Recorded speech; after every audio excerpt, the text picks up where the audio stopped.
चलिए बात करते हैं भाजपा की 158 से ज्यादा सीटें जिस पर बढ़त बनाए हुए हैं और 39 सीटें लगभग जो है वो भाजपा जीत चुकी है। और मोरबी हादसा हुआ, गुजरात में ओपीएस का मुद्दा आया, इन सभी मुद्दों के बावजूद नरेंद्र मोदी के चेहरे का जो फैक्टर है या मोदी ब्रांड जो है, मोदी मैजिक है, लग रहा है उसी का असर है कि 158 से ज्यादा सीटों पर भाजपा बढ़त बनाए हुए है, 40 लगभग जीत चुकी है, यानी कि जीत पक्की होती हुई नजर आ रही है। भाजपा को और गुजरात को भी लंबे समय से फॉलो करने वाली पत्रकार हैं शीला भट्ट। उन्होंने इस मामले में बड़ी अच्छी राय दी कुछ दिन पहले कि कहीं न कहीं ये गुजराती अस्मिता का चुनाव था। तो जब तक ये बात और किसी भी प्रदेश के लिए सत्य है, चाहे वो महाराष्ट्र हो, चाहे तमिलनाडु हो या यूपी हो, तो ये बड़ा मुश्किल लगता है कि जब तक नरेंद्र मोदी और अमित शाह दिल्ली में हैं, तब तक गुजरात में भाजपा को कोई हरा पाए। क्योंकि गुजराती नहीं चाहेंगे कि जो गुजराती पूरे देश में उनके दो गुजरात के चेहरे के तौर पे पूरे देश में हैं,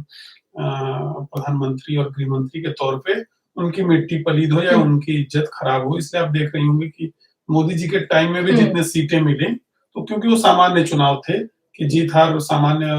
मुद्दों पर तय हुई। इस बार कहीं न कहीं जिस तरह से एक तरफा वोट मिला है भाजपा को 50% से ज्यादा वोट मिला है, तो जाहिर है कि कहीं न कहीं गुजराती अस्मिता का चुनाव था और भाजपा ये संदेश जनता को देने में सफल रही कि अगर हम लोग हार जाएंगे तो गुजरात का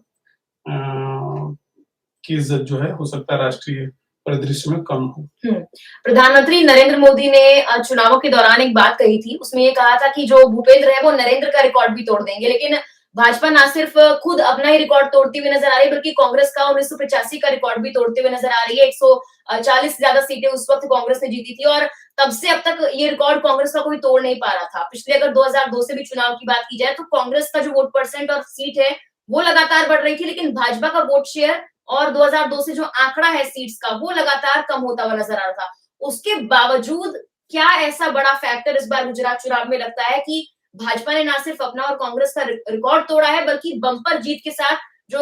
गुजरात की जनता है उसका भरोसा कितना भाजपा पर है ये भी जाहिर कर दिया है। जो एक बड़ा परिवर्तन देखा गया कि चुनाव के दौरान भाजपा ने अपनी पुरानी जो कैबिनेट थी वो लगभग बदल दी और जितने बड़े चेहरे थे उन लोगों ने भी चुनाव, कई बड़े चेहरे, सारे तो नहीं लेकिन फिर भी बहुत सारे बड़े चेहरों ने चुनाव लड़ने से मना कर दिया। और कहीं न कहीं वो मुझे लगता है कि वो चेहरा बचाने की कवायद थी कि भाई हम कहेंगे कि तुम्हें टिकट नहीं मिलेगा, इससे बेहतर है कि वही लोग कह दें कि हम नहीं चुनाव लड़ेंगे।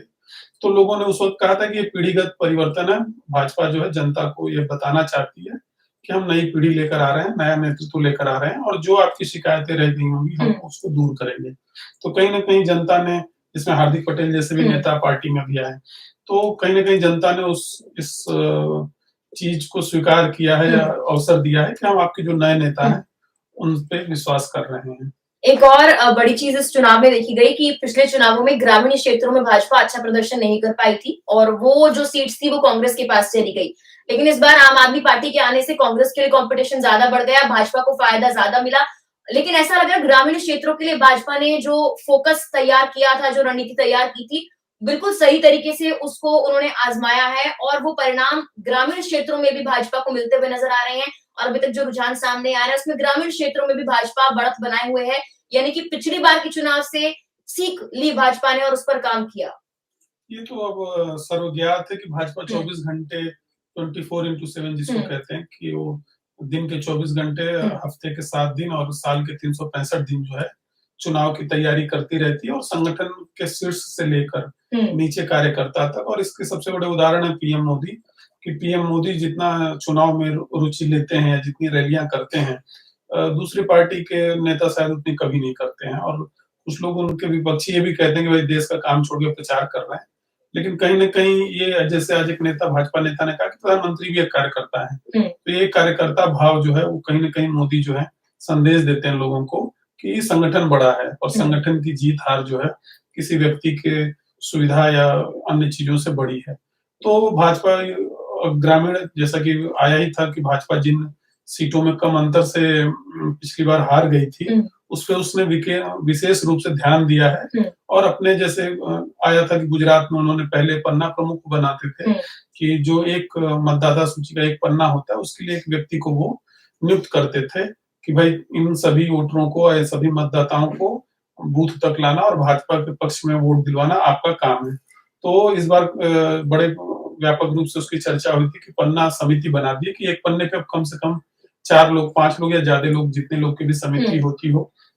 वो जिम्मेदारी लेंगे। तो आप सोचिए कि यानी हर भाजपा कार्यकर्ता को करीब 10 वोट मान लीजिए या 20 वोट का एक जिम्मेदारी दे दी गई कि इन 10 लोगों से आपको नियमित संवाद करना और इनको अपने पार्टी के पक्ष में ले आना है। तो जाहिर है कि ये सीधा संवाद वाली बात है। सीधे और व्यक्ति, आप भी जानते हैं, हम भी जानते हैं कि लोग टीवी देख के, अखबार पढ़ के जितने प्रभावित होते हैं, उससे बहुत ज्यादा निजी संपर्कों से प्रभावित होते हैं। कई बार आदमी कई चीजों से नाखुश होते हुए भी किसी स्थानीय व्यक्ति के कहने पे या उससे अपने अच्छे संबंध रखने के लिए वोट देता है। तो जाहिर है कि भाजपा ने फिर इस पे काम किया, तो उसका फायदा उसको दिख रहा है गुजरात में। पिछले कई दिनों से ये खबर चल रही थी कि भाजपा को एंटी इनकम्बेंसी का सामना करना पड़ सकता है, लेकिन बिल्कुल उसके विपरीत परिणाम यहाँ पर आते हुए नजर आ रहे हैं। लेकिन भाजपा ने इससे पहले एक बहुत बड़ा रिस्क लिया कि बहुत सारे चेहरे जो पिछली बार चुनाव में उतरे थे और जीते भी थे, उन सभी चेहरों को हटा दिया और उनकी जगह नए चेहरों को लाने की कोशिश की, युवा चेहरों को लाने की कोशिश की। और पिछली बार जब गुजरात का सीएम बदला था, तब भी भाजपा ने ये संदेश साफ किया था कि युवा चेहरों को मौका दिया जाएगा। तो लगता है कि युवा चेहरों को मौका देना या रिस्क लेना भाजपा के पक्ष में चला गया। अगर ऐसा ना करती तो भाजपा के लिए परिणाम आज कुछ और होते। परिणाम क्या होते ये तो नहीं कह सकते, लेकिन ये जरूर है कि भाजपा लगभग सभी चुनाव में आप देखेंगे कि लोकसभा में जैसे 1/3 लोगों का टिकट कटा, ऐसे छत्तीसगढ़ हो, राजस्थान हो, मध्य प्रदेश हो, हर जगह यूपी हो, तो भाजपा कहीं ना कहीं ये संदेश देती है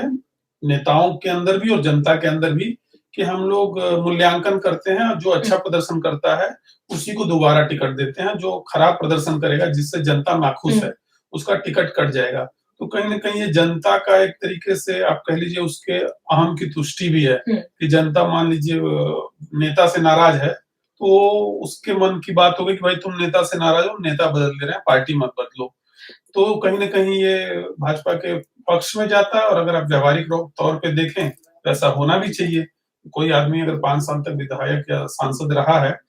तो उसका मूल्यांकन होना चाहिए कि उसका काम कैसा रहा। अगर अच्छा काम रहे तो उसको दोबारा टिकट मिले, ना तो ना मिले।